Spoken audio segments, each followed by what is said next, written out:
আজকে কাগজের অনেকগুলো পদ্ম ফুল বানিয়েছি। কমলা, সবুজ, সাদা, গোলাপি, নানা রকম রঙিন কাগজও তাই বেশি।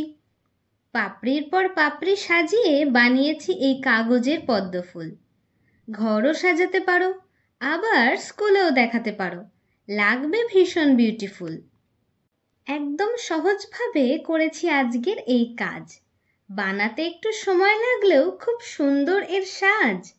এই হাতের কাজ বানাতে গেলে সামান্য কিছু জিনিস লাগে, কাগজ, আঠা, কাঁচি, আর একটু বেশি সুন্দরে দুটো একটা পুঁথিও থাকে। তোমরা অনেকেই হাতের কাজ পেয়ে থাকো, তাই কাগজের জিনিস বানালে এই কাজটা দেখাতেই পারো। হাতের কাজটা যদি লাগে ভালো, তোমরাও কিন্তু অবশ্যই বানিও। কাগজ দিয়ে নানা রকম শোপিস বানানো যায়, সেটাই যখন সাজাবে ঘরে, দেখতেও বেশ চমৎকারই হয়।